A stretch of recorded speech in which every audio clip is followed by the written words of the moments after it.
I just hope that she never heard what so many have, nor that she were stood to suffer the rave snarls of a caged dog. And though, if she ought, that she's yet maintained the honest bond of our small but so sensitive intimacy, and in the feeling of that same shared trust, unto some notion of faceless grace, higher and holier than this humble hominid, she might prove more proselyte than I, and embrace and magnify that more motherly Holy Spirit, and find faith to forgive. However, so with redundancy, though, for that she might already know how that it was not ever her to whom I breathed lonely bile, but that even my eyes can discern between ravens and doves in a dark room. Of course, I could be misguided in my grand assumption, erroneous in my hidden hand thesis, and nobody hears me in my car but me, and those scenes now never happened, but only another psycho was losing his mind alone in his car. But I'm not. Not wrong, that is. If I remember the unmistakable day that these things intensified unto this present pitch, the day that, first, while driving, I opened my mouth against them, the Hispanics.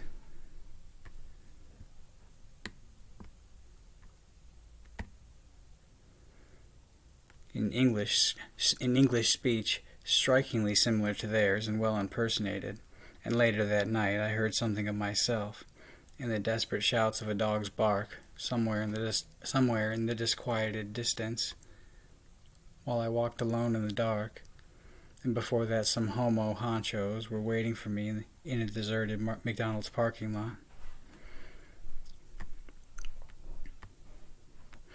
Howbeit, though, and unto as much, that now's become only quid pro quo between them and I, and warfare with weird weapons, and from my mouth, what malignance I might muse, and may say if I should choose, it's become merely measure for measure. But ask Bill still, will he shake, or did he? Will Bill shake for Saul's spirit him sought, for the paranoid fame which his own hand wrought, for the price that speaking bought, and to himself by Macbeth's ambition brought? Did he? Would he? Will he shake the spear in fear and wield pen with worry? I should think to live afraid would rather kill Bill. Just the same, and even so, they don't. They won't. They haven't scared me, though. These faggots, cannot scare me, for I'm left with nothing that I fear to lose. But instead, and to the contrary, I think it rather more so, but that it's them, for what things in solitude they've heard me say, and how perchance this pale people also hear, I think that's more so toward the fear, and why they've dared not yet too near. And go ahead, if I'm addressing you, if you're with them that set themselves against me, but which if you're not with them is not spoken toward you, but merely unto those who might look like people who might look like you, yet still not at you. And go ahead, you needle-dick ticks, set me on fire. Don't you know that but to die is just what I desire? And I do it myself, except I'm not suicidal. For you brought the battle to me, but words are weapons too, and well has the Lord taught my hands to war.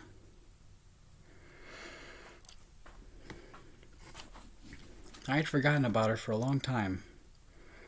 The maternal Latina who anointed my head with hope in the probation office, conjuring up her profound impression only some few weeks ago in October, as I comprised this same anecdotal chart of memories. Since then I've toned it down with the derogatory. Some of the things I've said, though, yeesh, liable to start an international incident. If, that is, the offended party wouldn't have to attest as to how they heard me, alone in my car, and they weren't trying to accomplish their Catholic conquest clandestine. Things only became distinctly sour, though, after shacking up in Yorkville. Of that much I am sure.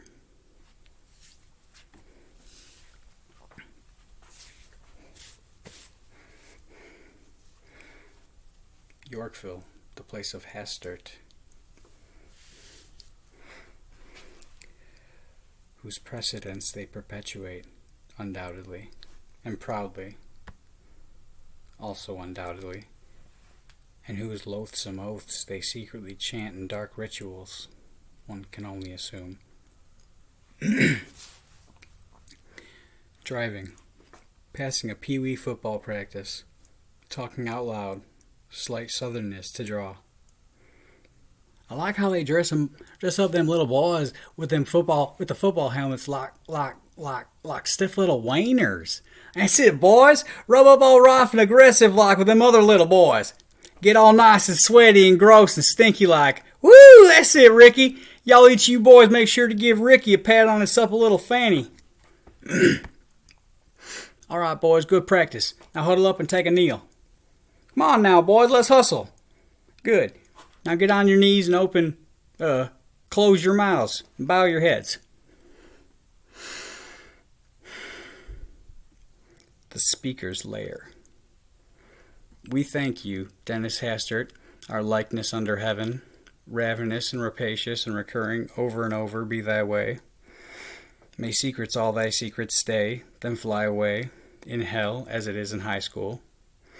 Help us today our daily tug, and supply us our fantasies, as we fantasize about those who don't fantasize about us. And lead us not into justice or accountability, but deliver us from punishment. For thine is the institution, and the municipality, and the sovereign of our hidden hand. Like secretly fondling one of the little boys of our boys' club or something. Forever and ever, no end. Perceive the parody?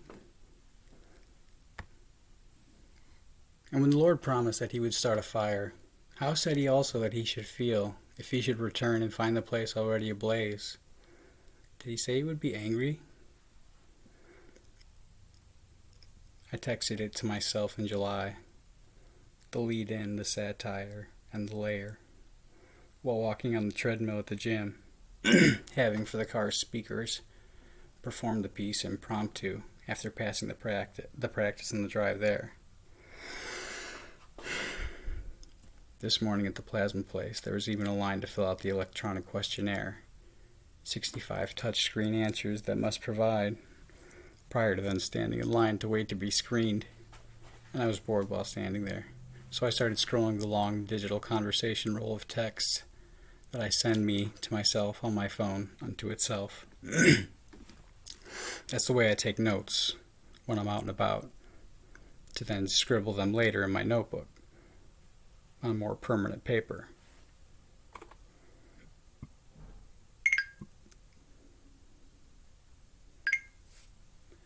Well, more permanent for my circumstance, that is. As moth cannot corrupt those things kept in heaven, and that includes textual transmissions. Yet I don't know how long I'll still have this number. How long I'll manage to obtain its monthly payment, as I already have to ditch it because it's become clear they've got it, but so I must forfeit its data anyway. Give me a moment though. Hold on. Come on. Hold it. Not yet. Hold on. Wait. You rotten piece of... Ugh. But how about we just... Let's see, and... Big fucking shock and real fucking random. Wouldn't you know it though? And just as I suspected, he's Catholic. Catholic. Probably more accurately. I can tell by the rosary beads tattooed descending down and under his neckline collar, presumably onto an ink crucifix somewhere around the V of his chest below. Oh, right, and because he's Latin, hence the Spanish. Fucking asshole. He's the guy on the road crew holding the stop slow sign while work is being done on the other lane of the road. I I was less than half a football field away, approaching quick, but not inconsiderably quick. And with nobody else behind me, as the last car of a long line rolled past this fatherfucker and his sign, he could have waited another 4 seconds instead of immediately spinning slow to stop as the last car passed, and allowed me to roll through also. But except for the golden one, which unfortunately is not legally binding, as there is no explicit rule superfluous to an implied civil conduct, that is, a conduct simply not malicious, hostile, predatory, or overtly inhibitory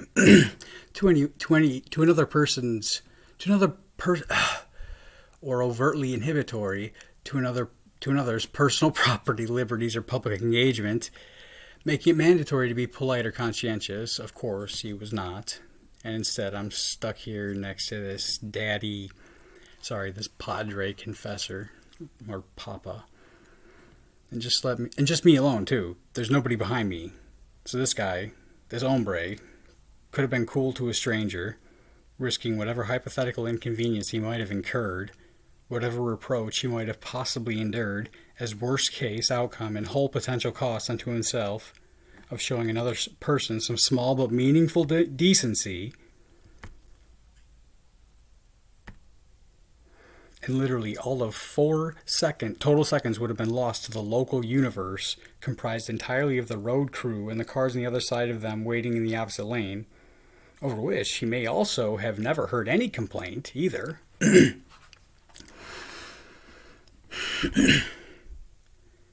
And for such and similar things, a man once called another a spick, and another a nigger, and others camels of jockeys of camels, and someone else were white trash and crude, or cruel and thusly cracker, for callous like slave-driving whip, while others called each and someone else his own contempt a chink. And who the fuck knows what a kike is anyhow, but that its harsh sound is quick and crass respite. And how should it injure Judah? For he shall hear of his Lord praise.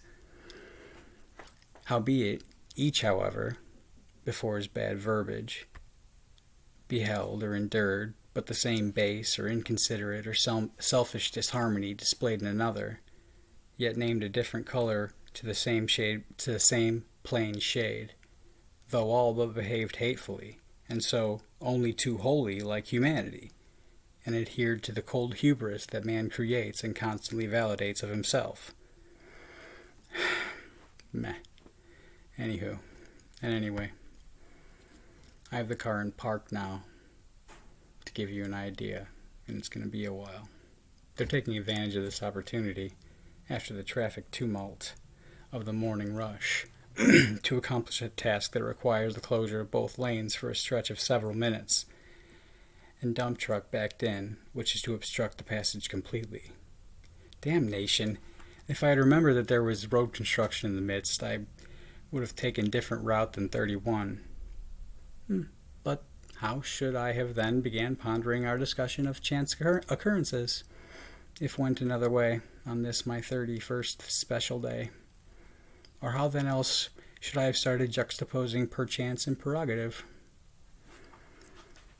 Whatever. It's not a big deal. The guy's just a prick.